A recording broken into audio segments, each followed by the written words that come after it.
Captain Jake Morrison stared at the star charts on his bridge screen and felt the familiar weight of routine settling over him.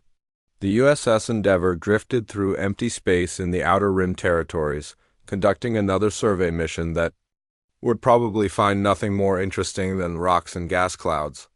His crew had been out here for 6 months, mapping systems that nobody cared about, looking for resources that other species had probably already claimed. The galaxy was a big place, but it felt small when you were human.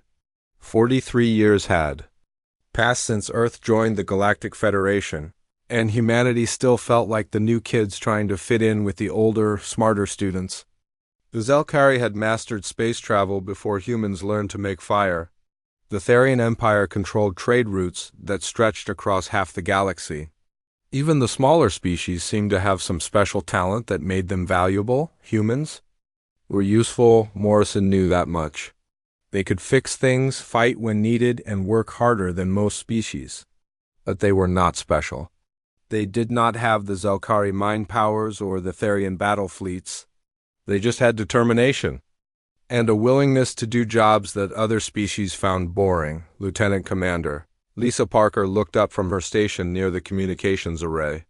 She had been monitoring the deep space frequencies for weeks, listening to the endless chatter of merchant ships and patrol vessels.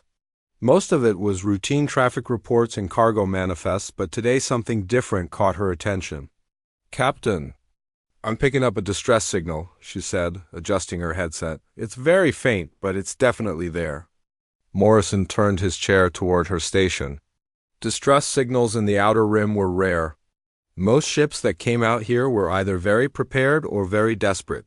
"Can you get a location?" Parker worked at her controls, trying to boost the signal strength. "It's coming from the asteroid field in Sector 7. The signal is old, maybe weeks or even months. Automated beacon, broadcasting on an emergency frequency." "What kind of ship?" Morrison asked, already knowing they would have to investigate. Space was dangerous and nobody ignored a distress call, even an old one. "Unknown configuration," Parker replied. "The beacon code is not in our database." Commander Steve Chun stood up from his engineering station and walked over to look at the data. He was Morrison's first officer and had been with him for 3 years. Chun was good at spotting patterns that other people missed. "The signal pattern looks familiar, but I can't place it," he said. "We should check it out." Morrison nodded. "Set course for Sector 7. All stations prepare for asteroid. Field navigation." The Endeavour changed direction and headed toward the asteroid field. The ship moved carefully between the floating rocks, using sensors to avoid collisions. The distress signal grew stronger as they got closer to its source. Finally, they found it. The alien ship was stuck between 2 large asteroids held in place by twisted metal and debris. It was obviously damaged, with holes in the hull and dark windows that suggested no power. The design was elegant but unfamiliar, with smooth curves and a metallic surface that seemed to shift color in the starlight. "Life signs?" Morrison asked. "Negative," replied Dr. Lisa Shang from the medical station. "The ship appears to be dead." Morrison studied the vessel on his main screen. Something about its design triggered a memory, but he could not quite place it. "Parker, take a boarding team and see what you can find. Be careful in there." Parker gathered 3 crew members and prepared for the boarding operation. They put on environmental suits and took cutting tools in case they needed to force their way inside. The alien ship's airlocks were not responding, so they had to cut through the hull to get inside. The interior of the ship was dark and cold. Emergency lighting flickered weakly in some sections, powered by backup systems that were slowly failing. The corridors were designed for being slightly taller than humans, with graceful arches and smooth walls covered in symbols that Parker did not recognize. They found the ship's data core in what appeared to be the bridge area. Parker's technical specialist, Roy Thompson, managed to access the alien computer systems using universal translation protocols. The data that came up on their portable screens made Parker's breath catch in her throat. "Captain," she said over the comm system, "you need to see this. We found something important." "What is it?" Morrison replied. Parker looked at the data again to make sure she was reading it correctly. "These are Kithra," she said. "The ship belongs to the Kithra." There was silence on the come for a moment. Morrison knew that name, and so did everyone else in the human fleet. The Kithra were the species that had saved Earth during First Contact 43 years ago. When the Valdris swarm had attacked human space, the Kithra had intervened with their advanced shield technology and helped drive off the invaders. Without them, Earth would have been conquered or destroyed. "Are you certain?" Morrison asked. "Positive." Parker replied, "The ship's logs are extensive. They detail the last 40 years of Kithra history, and it's not a happy story." Thompson continued accessing the ship's database while Parker explored more of the vessel. What they found painted a picture of systematic destruction and genocide. The Kithra had been hunted across the galaxy by various species who wanted their technology. Their worlds had been attacked, their ships destroyed, their people scattered or killed. The galactic community had not just ignored the Kithra's plight. They had actively participated in it. Species that called themselves civilized had helped destroy the Kithra because their shield technology was valuable, and the Kithra themselves were seen as obstacles to progress. Parker found personal logs from the ship's crew. They spoke of families separated, children who had never seen their homeworld, and elders who remembered better times. The ship had been carrying refugees, trying to reach a safe haven that probably did not exist. "Captain," Parker said, "according to these logs, there are still Kithra alive. Maybe a few hundred scattered across several locations. They're hiding in the furthest reaches of space, trying to survive on failing ships and dying worlds." Morrison felt something cold settle in his stomach. The species that had saved humanity was dying, and the galaxy was letting it happen. Worse than that, the galaxy was helping it happen. Any indication of where they might be? Thompson found more data buried in the ship's navigation systems. "There's a location here called Nexus Prime. It looks like a gathering point for survivors. The coordinates are in unexplored space, far beyond any trade routes." Parker and her team spent 2 more hours aboard the Kithra ship, downloading everything they could access. The story that emerged was one of betrayal and abandonment. The Kithra had helped humanity because it was the right thing to do. In return, humanity had joined a galactic community that was slowly murdering their saviors. When Parker returned to the Endeavor, Morrison gathered his senior staff in the briefing room. The data from the Kithra ship filled the wall screens with images and text that told a story of systematic genocide disguised as economic progress. "The Federation knows," Chun said after reviewing the files. "They have to know what's happening to the Kithra." Morrison nodded grimly. The evidence was clear. The Galactic Federation had not just failed to protect the Kithra, they had actively participated in their destruction. Member species had carved up Kithra territory, stolen their technology, and hunted down survivors like criminals. "So what do we do?" Parker asked. Morrison looked at the faces around the table. These were good people, humans who understood right from wrong. They knew what they had to do, even if it meant going against the entire galaxy. "We find them," Morrison said simply. "We find the survivors and we help them. The Kithra saved us when nobody else would." "Now it's our turn," Chun frowned. "The Federation won't like this. They've made it clear that the Kithra situation is closed. If we interfere, there could be consequences." Morrison stood up and looked at the star chart showing the location of Nexus Prime. It was far away, in dangerous space, probably defended by whatever forces the Kithra had left. Getting there would be difficult. Getting back might be impossible. "Some things are more important than consequences," he said. "Send a message to Fleet Command. Tell them we've found something that requires immediate attention, then set course for Nexus Prime." The Endeavor turned away from the asteroid field and headed into unknown space, carrying news that would change everything. Behind them, the dead Kithra ship continued broadcasting its distress signal, a lonely voice calling across the void for someone who remembered what it meant to honor a debt. The message from the USS Endeavor reached Earth 3 days later, encoded and marked with the highest priority classification. Admiral Kate Sullivan read Captain Morrison's report twice before she fully understood what he was telling her. The Kithera were not extinct. The species that had saved humanity during first contact was still alive, barely surviving in the furthest reaches of space while the galaxy hunted them like criminals.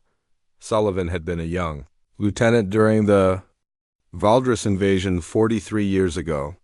She remembered the terror of watching alien warships destroy human colonies, the desperation of outgunned Earth forces trying to hold the line against superior technology. Then the Kithera had appeared like angels of mercy, their advanced shields, turning the tide of battle and saving humanity from slavery or extinction. Now those same saviors were dying alone while the civilized galaxy picked over their bones for useful technology. Sullivan felt anger building in her chest as she read Morrison's detailed report about the systematic genocide that the Federation had not just ignored but actively supported. The Admiral walked across her office to the window that looked out. Over the sprawling military complex of Luna Base, human ships moved through the void in precise formations, conducting exercises and patrol missions that kept Earth's colonies safe. It was a strong fleet built with Federation technology and designed to Federation standards.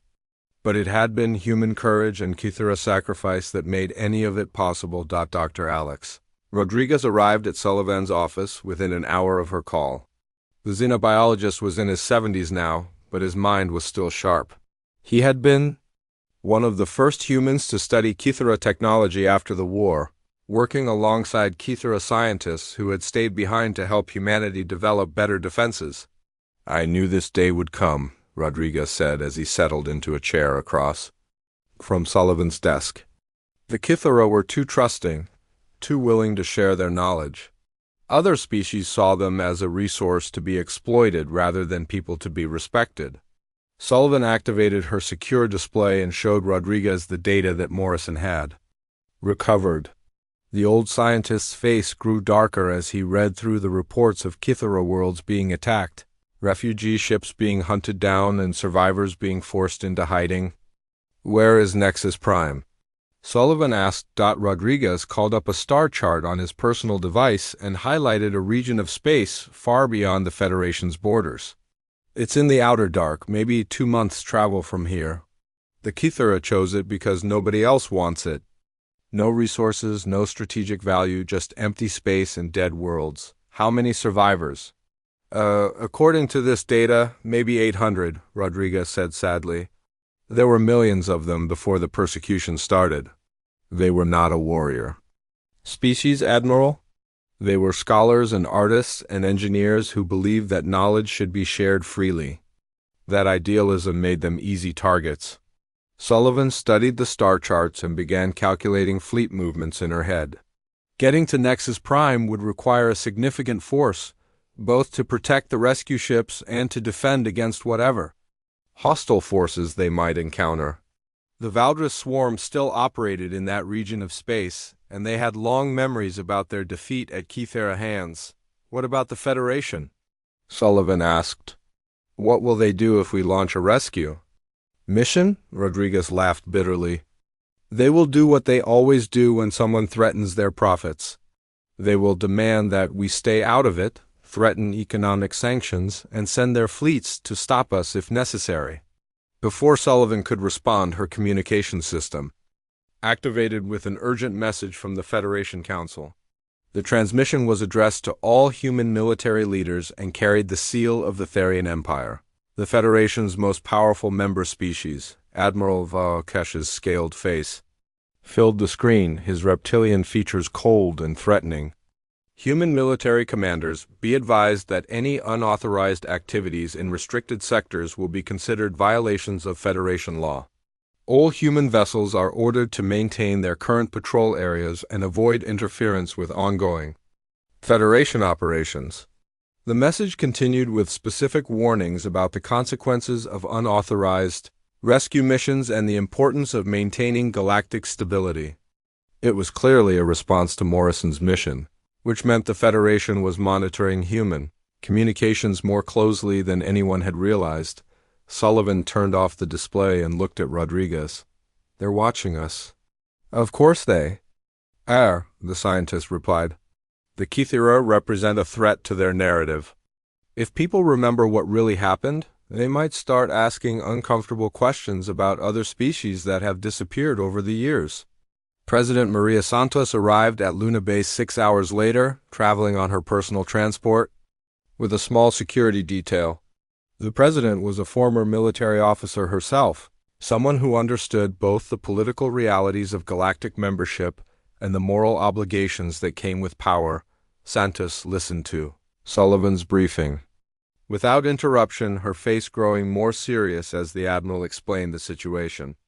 When Sullivan finished, the president sat quietly for several minutes, considering the implications of what she had heard. "How long do we have?" Santos asked finally. "The Kithira on Nexus Prime are dying," Rodriguez answered. "Their technology is failing, their population is declining, and they're under constant threat from raiders. Maybe 6 months before the situation becomes irreversible?" Santos nodded slowly. "And if we intervene?" Sullivan pulled up fleet deployment charts on her display. "The Federation will try to stop us. We're talking about violating territorial agreements, ignoring direct orders from the Council, and potentially starting a war with species that have superior technology and larger fleets." "But we can do it?" "Yes," Sullivan said without hesitation. "It will cost us everything, but we can do it." The president stood up and walked to the window, looking out at the human ships moving through space in their eternal patrol patterns. "My grandfather fought in the Valdris War," she said quietly. "He used to tell me stories about the day the Kithira arrived. Said it was like watching gods descend from heaven to save mortals who had given up hope." She turned back to face Sullivan. "And Rodriguez, the Federation expects us to forget. They want us to be grateful for our place in galactic society and ignore what happened to the people who made that place possible." Santos activated her secure communicator and began sending messages to key figures across human space. Military commanders, corporate leaders, colony governors, and civilian authorities all received the same coded instruction: "Prepare for Operation Sanctuary." The response was immediate and overwhelming. Captain Morrison's discovery had already leaked through informal channels, and the human military was angry. Officers who had served during the Valdris War remembered the Kithira sacrifice. Younger personnel had grown up hearing stories about the aliens who saved Earth when nobody else would. Commander Ben Adams, head of logistics for the human fleet, began coordinating with civilian corporations to provide transport ships and supplies. The response from the private sector surprised even Sullivan. Companies that normally competed ruthlessly with each other began sharing resources and expertise for the rescue mission. Roy Thompson's engineering firm donated their entire fleet of heavy cargo haulers. Lisa Chang's medical corporation provided specialized equipment for treating alien physiology. Even small family businesses contributed what they could, sending supplies and volunteer personnel to support the mission. Colonel Sarah Murphy organized the military response from her headquarters on Mars. The human fleet had grown significantly since joining the Federation, but it was still designed primarily for defensive operations. Converting it into a long-range rescue force would require extensive modifications and careful planning. The work proceeded in secret, hidden behind routine training exercises and scheduled maintenance operations. Human ships began moving toward rally points near the edge of Federation space, ostensibly for war games and patrol rotations. Supply convoys carried humanitarian equipment disguised as military supplies.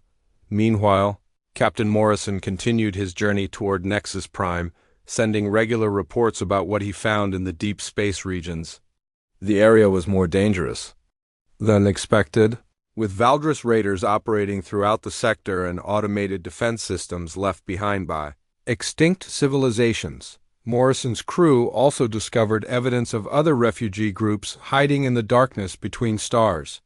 Species that had been declared extinct by the Federation were actually surviving in small numbers, afraid to reveal themselves because they had seen what happened to those who trusted. Galactic civilization, the USS Endeavour finally reached Nexus Prime after 3 weeks of careful navigation through hostile space. What Morrison found there broke his heart. The world was dying, its atmosphere slowly leaking into space, its infrastructure crumbling from decades of neglect. The Kythera survivors lived in underground shelters, maintaining ancient machinery through skill and determination alone. Elder Nexus Prime 7, the leader of the refugee community, met with Morrison in a chamber deep beneath the planet's surface. The alien was old, his translucent skin showing the effects of radiation exposure and malnutrition. The Federation ultimatum arrived exactly 72 hours after President Santos activated Operation Sanctuary. The message was broadcast simultaneously to every human colony, military base, and government facility in human space. Admiral Vio Arkesh's scaled face appeared on screens across the galaxy, his cold reptilian eyes promising swift retribution for any species foolish enough to defy Federation authority. The human species has exactly 72 hours to cease all unauthorized activities. In restricted space sectors, Varkesh announced, his voice carrying the weight of absolute authority, any human vessels found in violation of this directive will be considered hostile and dealt with accordingly. The Federation Council has voted unanimously to expel humanity from galactic civilization if this ultimatum is ignored. President Santos watched the broadcast from her command center beneath the streets of Geneva. Around her, displays showed the positions of human ships throughout the galaxy. Over 400 vessels were moving toward the Outer Rim territories, the largest fleet humanity had ever assembled. Military ships, civilian transports, converted cargo haulers, and private vessels, all heading toward a confrontation that could end human civilization as they knew it. Admiral Sullivan stood beside the president, her face grim as she studied the tactical displays. The Federation is deploying massive forces to stop us. 3 Therian battle fleets, Zalkari interceptor wings, and support vessels from a dozen other species. We're looking at over 600 enemy ships. Santos nodded without taking her eyes off the countdown timer that showed exactly how much time humanity had left. 71 hours and 37 minutes. After that, every human colony would be cut off from galactic trade. Human ships would be attacked on sight, and Earth itself would face blockade or bombardment. Can we win? Santos asked quietly. Sullivan was silent for a long moment. In a straight fight, no. They have better technology, more ships, and superior firepower. But we're not planning a straight fight. Dr. Rodriguez entered the command center, carrying a datapad filled with information about Kythera technology. The old scientist had been working around the clock, analyzing the files that Captain Morrison had recovered from the derelict ship. What he had found gave humanity a slim chance of success. The Kythera have been secretly installing defensive systems on our ships, Rodriguez announced, his voice filled with excitement and worry. They call them harmony fields. The technology can disable energy weapons while leaving life support and basic systems intact. Santos turned to face the scientist. How is that possible?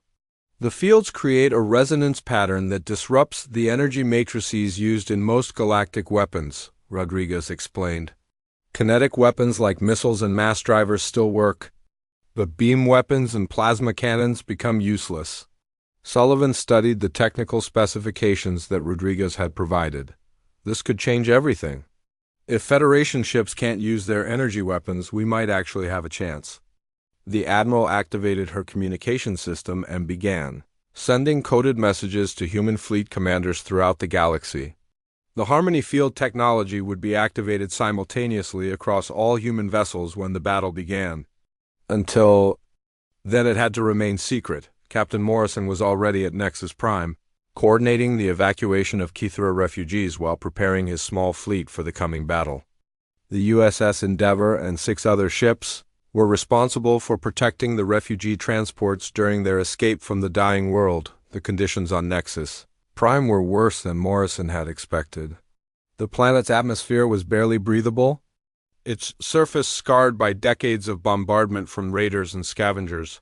The Kythera survivors lived in underground complexes that were slowly failing as power systems broke down and environmental controls deteriorated. Elder Nexus Prime 7 LED Morrison through the refugee camps, showing him families that had been hiding in the darkness for years.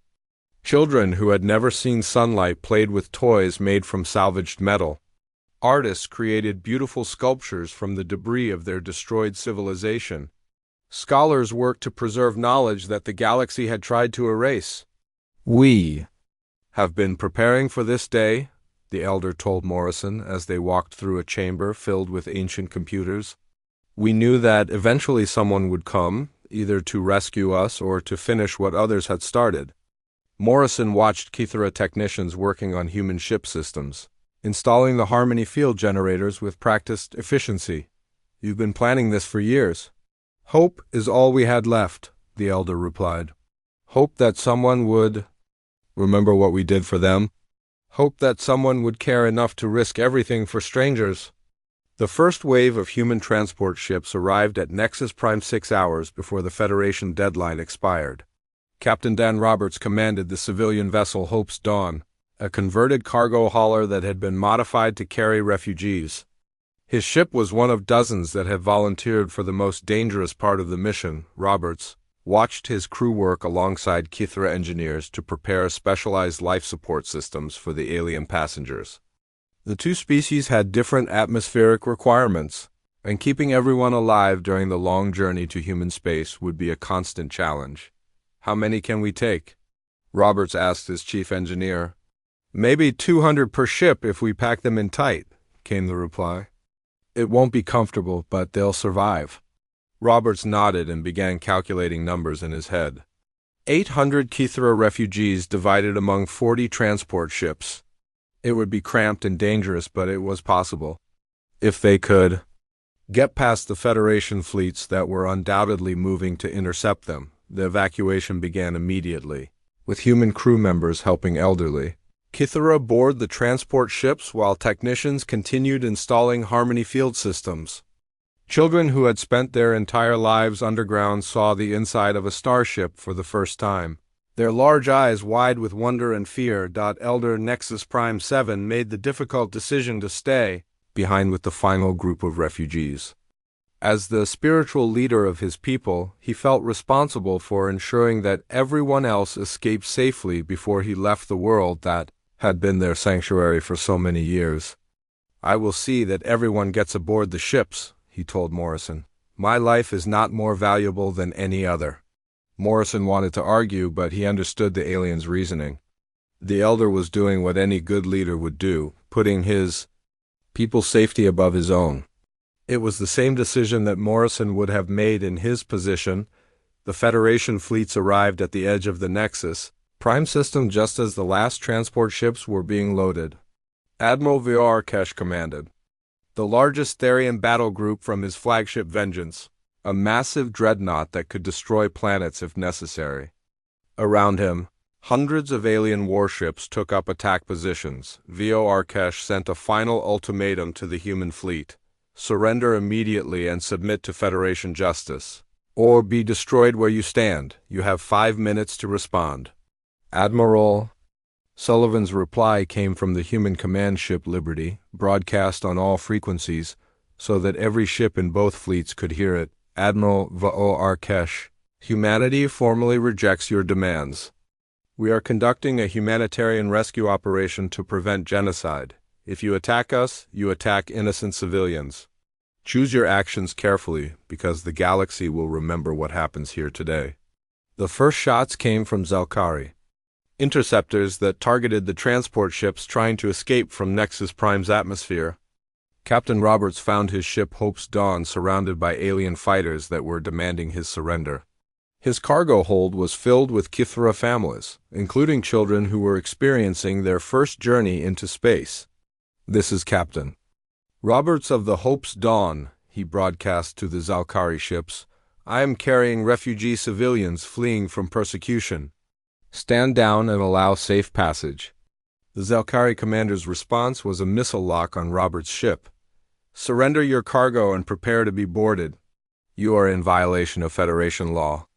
Roberts looked at his bridge crew, seeing determination on every face.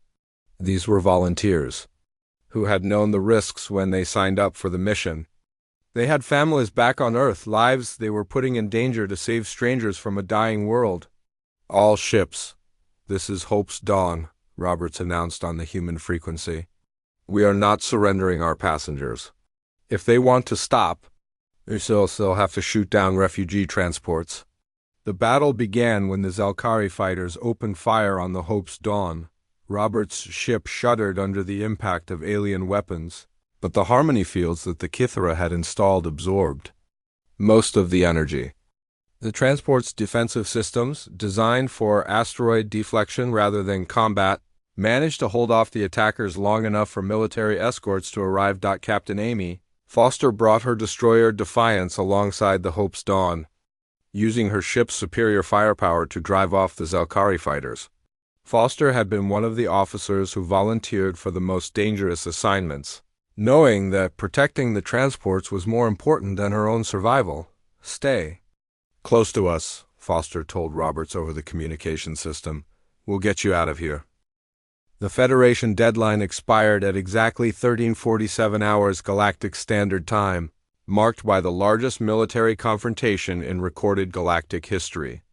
Admiral Vorarkesh's combined fleet of over 600 ships surrounded the scattered human.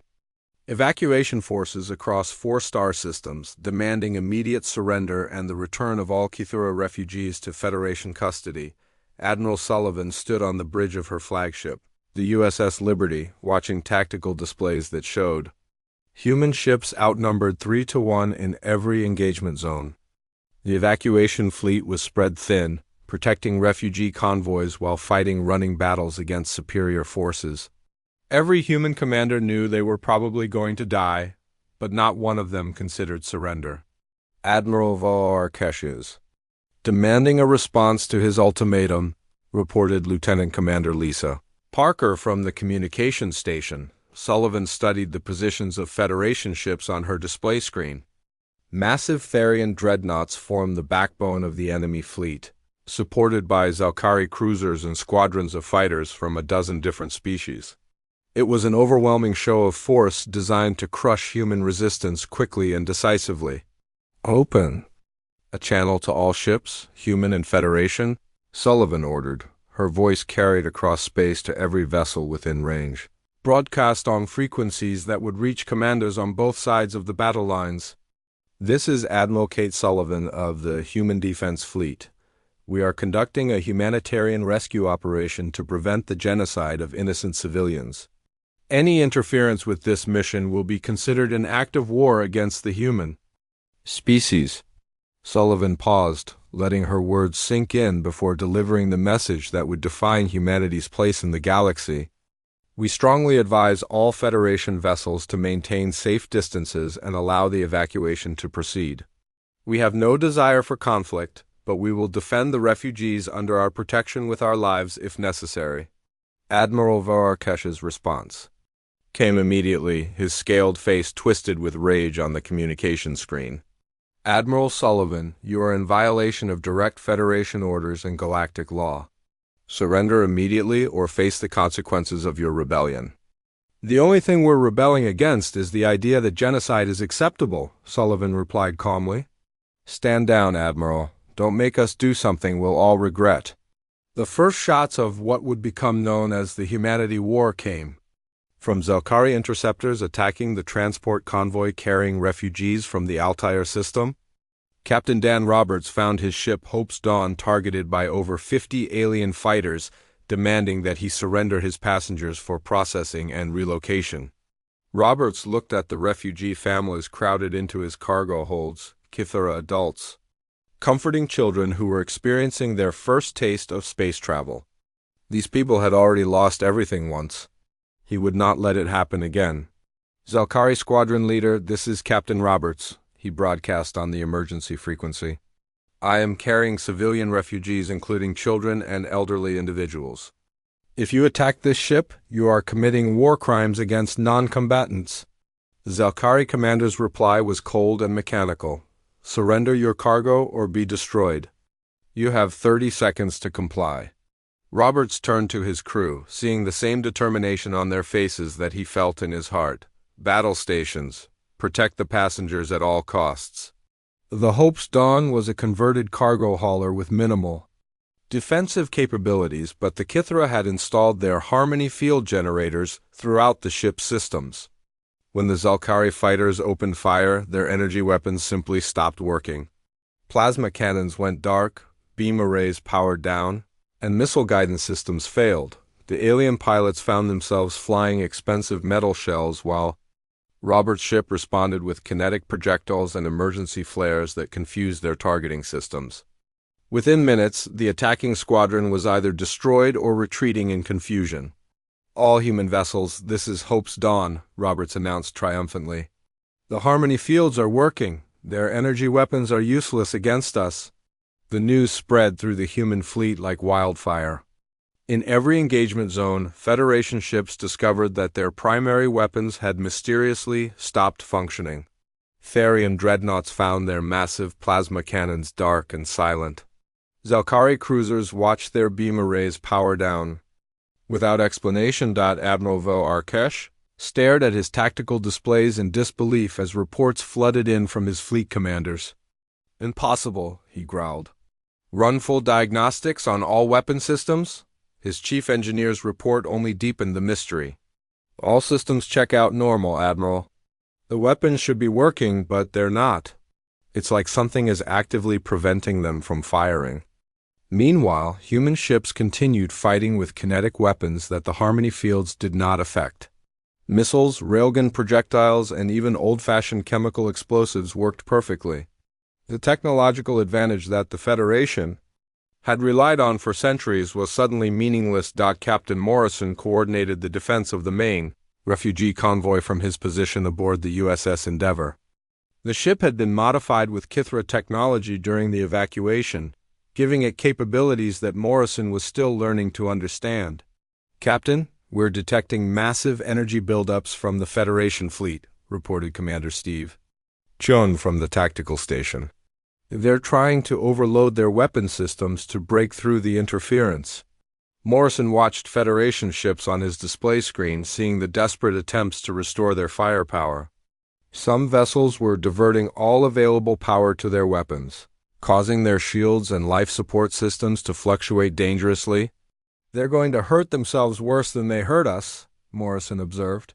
"How long can the Harmony fields maintain this effect?" Dr. Rodriguez's voice came through the communication system from the Kithra refugee ship he was aboard. "According to the technical specifications, the fields are self-sustaining as long as the generating equipment remains intact. But Captain, there's something else you need to know." "What is it, Doctor?" "The Kithra have been planning this for decades.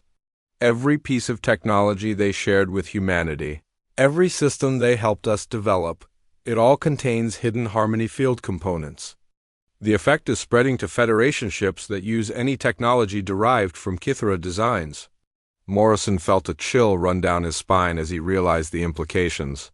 How much of galactic technology is based on Kithra designs? "Most of it," Rodriguez replied grimly. "The Kithra were very generous with their knowledge when they first joined galactic civilization. They wanted to help everyone achieve peace and prosperity." The battle raged across multiple star systems as both sides adapted to the new tactical situation. Federation commanders found themselves fighting with weapons and tactics that had not been used for centuries. Human forces, already experienced with kinetic weapons and close-quarters combat, pressed their unexpected advantage. Captain Amy Foster led her destroyer group in a series of ramming attacks against Therian battleships that could no longer defend themselves with energy weapons. The USS Defiance struck the enemy flagship's engine section, crippling the massive vessel and forcing its crew to abandon ship. Foster's tactical report spread through the human fleet. "Target their engines and command sections. Without energy shields, they're vulnerable to kinetic impact. Fight them like pirates, not like a proper navy." The Battle of Nexus Prime became the turning point of the war.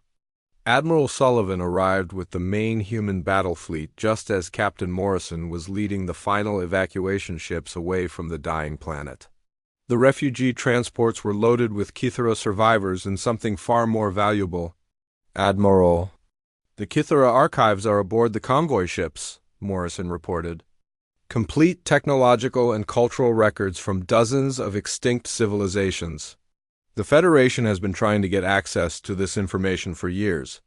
Sullivan understood immediately why the Federation was so determined to stop the evacuation. The Kithra archives contained technologies that could shift the balance of power in the galaxy. Energy manipulation, defensive systems, and scientific knowledge that predated most current civilizations. How much of this technology could be adapted for human use? Sullivan asked. Dr. Rodriguez answered from the refugee ship. All of it, eventually. The Kithra designed their systems to be compatible with other species' technology. They believed that knowledge should be shared freely. The final phase of the battle began when Admiral Vil Arkesh ordered a desperate assault on the refugee convoy. His remaining ships, over 300 vessels, converged on the human transports in a last attempt to prevent the evacuation from succeeding. "All ships, this is Admiral Sullivan," she announced to the human fleet. "The enemy is making their final push. Every refugee who escapes today lives because of what we do in the next hour. Make it count." The human fleet formed a protective screen around the transport ships, using their vessels as shields while the civilians escaped to hyperspace. Ship after ship was destroyed as brave crews bought time with their lives. Captain Linda Gray's destroyer was overwhelmed by Zalkari fighters, but her crew continued fighting even as their ship broke apart around them. Her final transmission echoed across the communication channels. 6 months after the evacuation of Nexus Prime, humanity stood alone against a galaxy that had turned hostile overnight. The Federation blockade surrounded every human system, cutting off trade routes and supply lines that colonies had depended on for decades. Patrol fleets from member species conducted what they called security operations against human settlements. Destroying infrastructure and terrorizing civilians, the galaxy expected humanity to collapse within a year. Instead, something unprecedented began happening in the hidden laboratories and shipyards of human space. The Kithra refugees, led by their new council of elders, started sharing selective technologies with the species that had risked everything to save them. Dr. Alex Rodriguez worked 18-hour days in the research facility on Luna Base, leading teams of human and Kithra scientists who were adapting alien technologies to human systems. The archives that the refugees had brought with them contained over 40,000 years of accumulated knowledge from dozens of extinct civilizations. "The integration is proceeding faster than we expected," Rodriguez reported to President Santos during one of their daily briefings. "The Kithra designed their systems to be compatible with other technologies. They always intended for their knowledge to be shared." Santos studied the technical reports that showed human ships being upgraded with revolutionary defensive capabilities. The Harmony field technology was just the beginning. Kithra archives contained information about phase shifting, energy manipulation, and defensive systems that could make ships nearly invulnerable to conventional weapons. "How long before we can deploy these systems fleet-wide?" Santos asked. 3 months for basic installations, maybe 6 months for full integration," Rodriguez replied. "But President, you need to understand what we're unleashing here. These technologies could shift the balance of power in the galaxy." Santos nodded. Grimly, she understood the implications perfectly. Humanity was about to become either the galaxy's greatest hope or its most dangerous threat. The choice would depend on how they used the knowledge that the Kithra had entrusted to them. Engineer Roy Thompson coordinated the retrofit operations from his base on Mars, working with teams that included both human technicians and Kithra experts. The aliens were patient teachers, explaining technologies that human science was only beginning to understand. "The phase-shifting technology is the key," Thompson explained to Admiral Sullivan during a progress review. "It allows ships to partially exist outside normal spacetime. Energy weapons can't lock onto targets that aren't fully in our dimension." Sullivan watched demonstrations of the new technology on her tactical displays. Human test ships seemed to flicker in and out of existence, becoming translucent ghosts that enemy sensors could barely detect. When they solidified for attacks, their weapons struck with devastating accuracy before the ships disappeared again.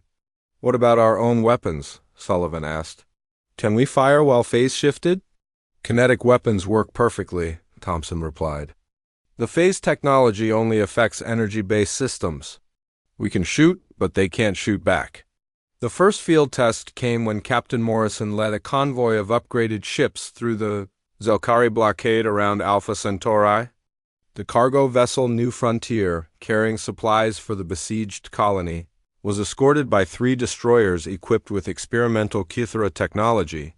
Morrison watched the Zelkari patrol fleet on his tactical display, 12 cruisers arranged in a defensive formation that should have been impenetrable. The enemy ships had superior firepower and numerical advantage, but they were about to learn that the rules of warfare had changed. All ships, activate phase shifting on my mark, Morrison ordered. Remember, we're here to deliver supplies, not start a war, minimum necessary force. The human ships flickered and became translucent, their hulls shifting partially out of normal space. Zelkari sensors immediately began malfunctioning as they tried to track targets that existed in multiple dimensions simultaneously. The alien commander's confusion was obvious in his panicked communications. Unknown vessels, identify yourselves. Immediately. We cannot get clear readings on your ship configurations. Morrison's reply was calm and professional. This is Captain Morrison of the human trade convoy New Frontier. We are delivering humanitarian supplies to Alpha Centauri colony. Please stand aside and allow safe passage. The Zelkari response was predictable, negative. All human vessels are banned from this system. Surrender immediately or face destruction. Morrison sighed as he gave the order that would change everything. All ships, proceed with mission. Defend yourselves if attacked. The battle lasted exactly 4 minutes. Zelkari energy weapons passed harmlessly through the phase-shifted human ships, while kinetic projectiles from human vessels struck their targets with devastating accuracy. The entire patrol fleet was disabled without a single human casualty. News of the breakthrough spread through both human and Federation communication networks within hours. The species that the galaxy had tried to isolate and destroy had somehow acquired technologies that made them nearly invincible in ship-to-ship combat. Admiral Va-Arkesh called an emergency session of the Federation War Council, his scaled face showing signs of stress that his subordinates had never seen before. The humans have developed some kind of stealth technology that renders our weapons ineffective. We need to adapt our tactics immediately. The Therian admiral studied reports from dozens of engagements where human ships had appeared seemingly from nowhere, completed their missions, and disappeared before Federation forces could respond effectively. The pattern was clear. Humanity was no longer the weak junior member that could be bullied into submission. Sir, intelligence suggests? The technology comes from the Kythera refugees, reported his chief of staff. The archives they rescued apparently contained defensive systems from multiple extinct civilizations. Va-Arkesh felt cold anger building in his chest. The Federation had spent decades systematically destroying the Kythera to prevent exactly this scenario. Now the refugees had given their most advanced technologies to the species that had rescued them. Meanwhile, humanity began what President Santos called the sanctuary operations. Human fleets appeared throughout the galaxy, not seeking conquest but rescue. Every species that faced persecution or genocide found human ships arriving to offer protection and evacuation. Captain Amy Foster led the mission to evacuate the Alterian refugees who had been marked for relocation by the Therian Empire. Her task force of phase-shifted ships appeared in the Alterian home system without warning, bypassing Federation patrols that could not detect or engage them. This is Captain Foster of the Human Liberation Fleet, she announced to the surprised Alterian government. We understand your people are facing persecution. We're here to offer sanctuary in human space. The Alterian Prime Minister's response reflected the disbelief that was becoming common throughout the galaxy. How did you get past the Therian blockade? Their sensors should have detected your approach days ago? Foster's explanation was simple. We have new defensive technologies that level the playing field. The choice is yours: stay here and face whatever the Empire has planned, or come with us to safety. The evacuation of the Altarian refugees became a model for future operations. Human ships appeared without warning, loaded civilian populations with military precision, and vanished before Federation forces could mount an effective response. Within 3 months, over 40 species had requested human protection. Dr. Rodriguez made another breakthrough while studying the deepest levels of the Kithar archives. The refugees had been holding back their most advanced technologies, waiting to see how humanity would use the knowledge they had already shared. "They've been testing us," Rodriguez explained to President Santos. "The Kithara wanted to see if we would use their technology for conquest or protection. We passed the test." The new revelation came in the form of something called Genesis field technology, defensive systems that could protect entire star systems from attack. The technology created massive energy barriers that could disable weapons while leaving life support and communication systems intact. "We could make human space completely invulnerable," Rodriguez said. "No Federation fleet could penetrate these defenses." Santos considered the implications carefully. With Genesis field technology, humanity could create an impregnable sanctuary for refugee species while remaining safe from retaliation.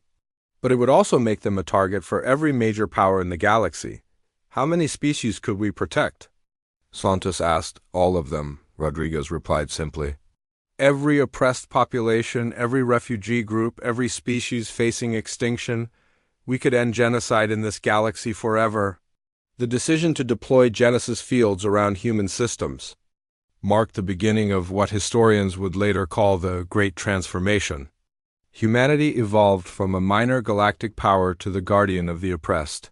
Protected by technologies that the galaxy could not counter or comprehend, the first retribution war officially began when human fleets launched coordinated strikes against Federation facilities involved in genocide and oppression, but these were not conquest missions. Human forces targeted only military installations and government facilities that had participated in the persecution of innocent species.